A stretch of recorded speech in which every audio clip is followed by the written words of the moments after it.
자, 그 다음에 넘어가죠. 자, 이제 하나만 더 하면 여기에 대한 문제는 없네요. 그쵸? 자, 필수예제 112번 한번 볼까요? 112번.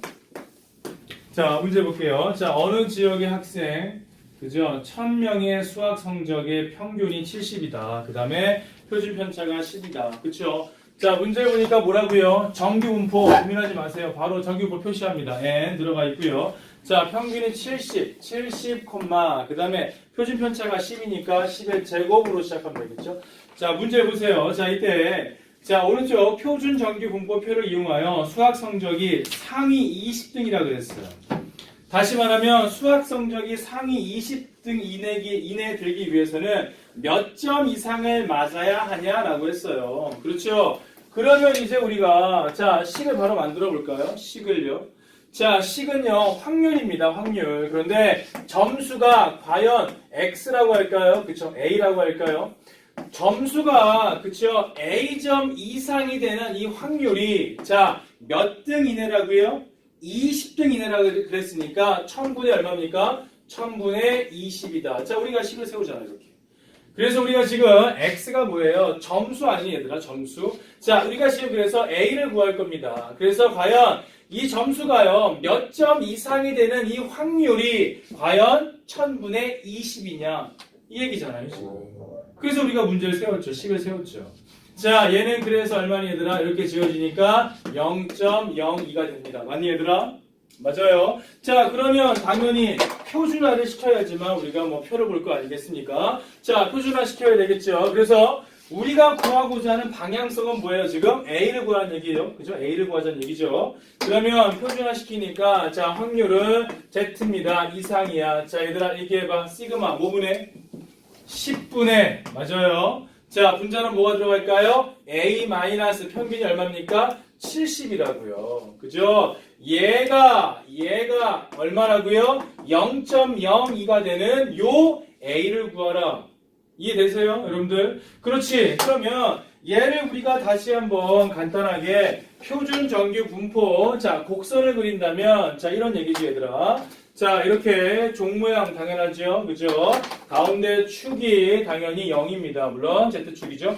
자, 봐봐, 얘들아.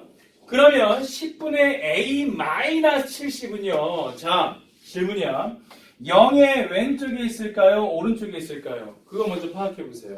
이 값은요, 자, Z가 얘 이상이라 그랬는데, 그러면 이 값은요, 0의 왼쪽, 음수에 있어야 돼, 양수에 있어야 돼. 뭘 보면 알 수 있죠? 과연 얘가 0.5보다 큰지 작은지 보면 알 수 있죠.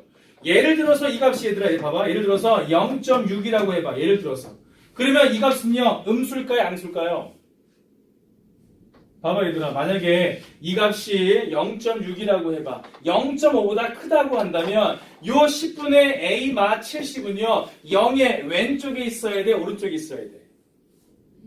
그렇지, 왼쪽이지. 왜? 0.5보다 크다면. 만약에 말이야. 이해되니, 얘들아? 그래야지만 얘가 음수 쪽에 이렇게 들어가 있어서 오른쪽이니까 0.5를 먹고 들어가잖아. 이거 되게 중요한 얘기인데. 물론 지금 문제 상관없지만. 이해되겠니? 그런데 지금 보세요. 얘는요, 0.5보다 커요, 작아요? 많이 작죠? 네. 그러면 질문, 얘는 어디 있어야 돼? 당연히 이렇게 양수 쪽에 어딘가 있어야 되지 않겠니, 얘들아? 그랬을 때 요 오른쪽에 대한 요 넓이가 지금 얼마란 얘기야? 0.0이란 얘기잖아요. 그러면 질문할까요? 우리가 필요한 것은 뭐예요? 바로 0서부터 요만큼이 필요하다고. 왜? 요만큼이 바로 표에 나와 있는 내용이니까. 그러면 얘가 0.0이야. 그럼 얘는 얼마가 될까, 얘들아? 0.5가 될까요? 48이 되겠죠. 아니네, 얘들아. 맞아요? 그러면 이제 표를 봐. 다 같이 표를 보세요. 자, 표 나와 있죠? 자, 0.48. Z가 얼마로 돼 있어요, 얘들아? 2라고 돼 있잖아.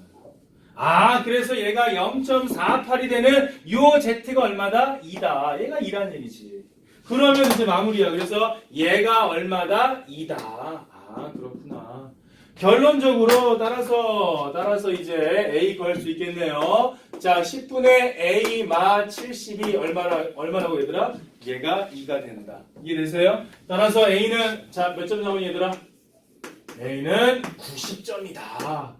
그래서 90점 이상이 돼야지만 상위 20등 안에 들 수 있다. 이해되세요?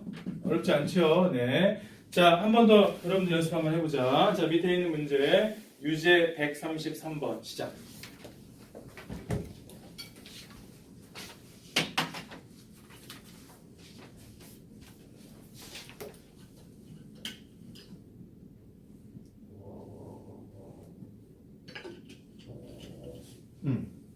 아까 그거?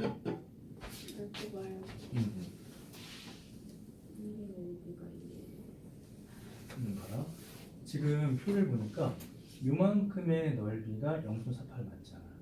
그러면 이제 우리가 요 값이 얼마인지를 확인하는 건데 여기 보니까 z가 2일 때가 0.48이잖아. 그럼 0에서 2까지 요 안의 넓이가 0.48이 되잖아. 그러니까 요 값이 2라는 얘기야 지금. 그러니까 얘가 2가 돼야지. 이해되죠?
나왔구나.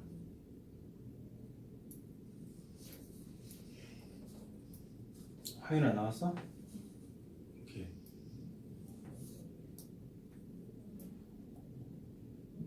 우창 안 나왔니?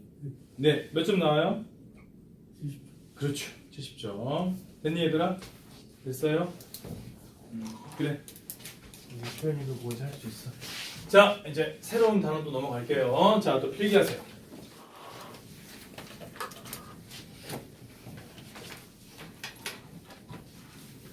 필기하겠습니다.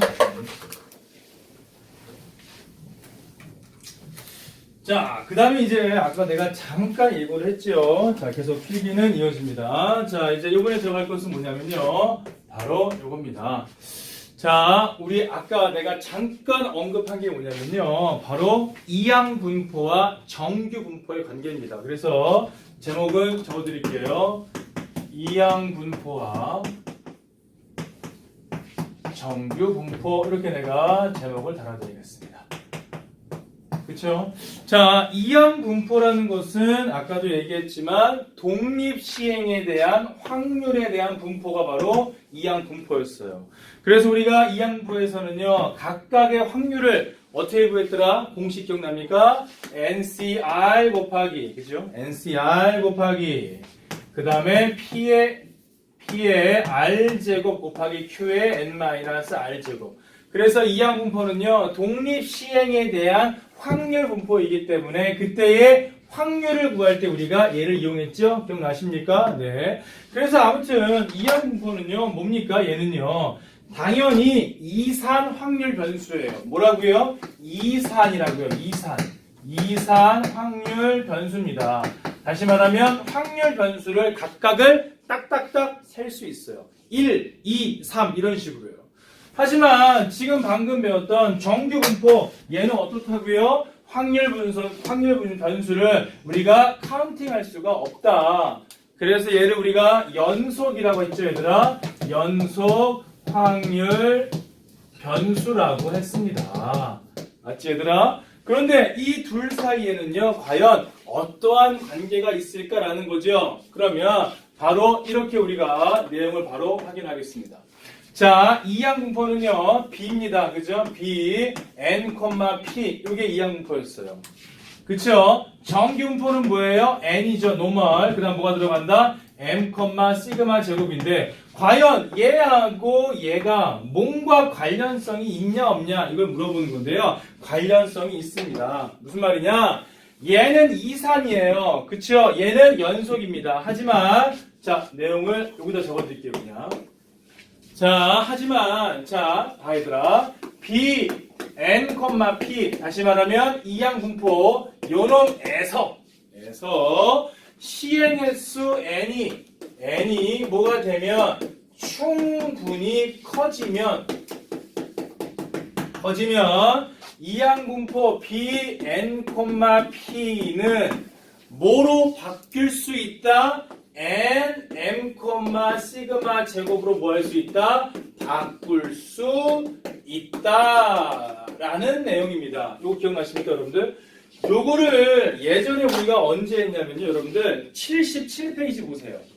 자, 지금 보자. 77페이지. 77페이지입니다. 자, 여기 보시면 여러분들이, 자, 큰 수의 법칙이라고 밑줄 그었죠? 자, 내가 한번 읽어볼까요? 자, 이거였어요. 뭐냐면, 조사의 시행횟수가 커지면 통계적 확률은 어디에 가까이 간다고요? 수학적 확률에 가까이 간다. 기억나십니까? 같은 내용입니다. 그래서 이 시행횟수가 N이 충분히 커지면, 한번 보세요. 이 이산 확률 변수이지만 이 이항분포는요, 마치 뭐와 같다? 정규 분포와도 같아진다는 얘기죠. 단서가 뭐라고요? N이 뭐가 됐을 때 충분히 커지면 이 얘기입니다. N이 충분히 커지면 이항분포는 정규 분포로서 재해석해도 무관하다. 오케이, 이 얘기죠. 무관하다. 선생님, 근데 이거 왜 얘로 바꾸세요? 왜냐하면 방금 배웠던 표준화에서 또 한 번 확률 구하려고 하는 거예요. 무슨 말인지 아시겠어요? 그러면 지금 이제 다시 봐야 되라. 요거 이제 다시 한번 정리한다면 이 얘기죠. 그래서 다시 한번 여기다 적어줄게 얘들아. 그래서 이제 요게 원칙이야. 처음에는 확률 변수 X로 시작하는 거 잘 적어놔봐야죠. X로 시작하는 거야. 얘는 당연히 이제 B야, B. 이항분포입니다. 이항분포. 그래서 여기서는 B, N, P가 이렇게 들어가면서 여러분들이 문제를 시작을 딱 할 거야. 그런데 지금 이제 문제에서 당연히 요 N이 충분히 커질 거란 말이지. 그러면 자, 확률 변수 X는 그대로 들어가면서 요 이항분포는 이제 우리가 정규 분포로 바꿔도 괜찮다. 단 여기는 뭐가 들어간다? M, 시그마 제곱이지 얘들아. 그러면 이제 봐 얘들아. 문제가 뭐가 발생해? 선생님, 아니 여기서 우리가 M과 시그마 제곱을 어떻게 구합니까? 앞에서 다 배웠어요. 우리가 앞에서 뭐 배웠어요, 여러분들? 자, 여기서 앞에서 배운 게 뭐예요? 당연히 자, EX는요 어떻게 구한다고요? NP라며요, NP. 요 EX가 바로 뭐니? 얘 아니야, 얘? 맞아요, 아니에요? 맞잖아요. 그 다음에 또 마찬가지로 여러분들 VX가 어떻게 구한다고요? NPQ라며요. 요 NPQ가 바로 뭐예요? 이게 바로 시그마 제곱이잖아요. 그래서 앞에서 배웠던 이항분포에서의 이 평균과 분산 구하는 과정이 한 번 더 들어가요. Anyway, 그래서 이제 요 이항분포가 정기분포로 바뀔 수 있다는 거야. 그러면 한 번 더. 이렇게 바꾸는 이유는 뭐라고요? 한 번 더 얘를 뭐 시킨다? 한 번 더 표준화하려고 하는 거야. 그럼 표준화했으니까 이제 X는 더 이상 X라고 두면 안 되죠. X는 얘들아 뭐로 바뀌어야 돼? X가 이제 뭐로 바뀐다? Z로 바뀐다. 이렇게 해요. 그러면서 정기분포 N이면서 뭐가 들어간다? 0,1로 바뀐다라는 거예요. 그래서 지금부터 풀 문제는요. 단계를 이제 두 단계를 거칠 겁니다. 두 단계. 첫 번째는 이항분포를 뭘로? 정규분포로 첫 번째 단계. 두 번째는 정규분포를 표준 정규분포로 이렇게 단계를 한 단계, 두 단계 거쳐서 이제 우리가 답을 내겠다 이 얘기죠. 아시겠죠? 그래서 이항분포에 대한 확률 구하는 문제가 나오더라도 우리는 겁먹지 않는다. 왜 n이 충분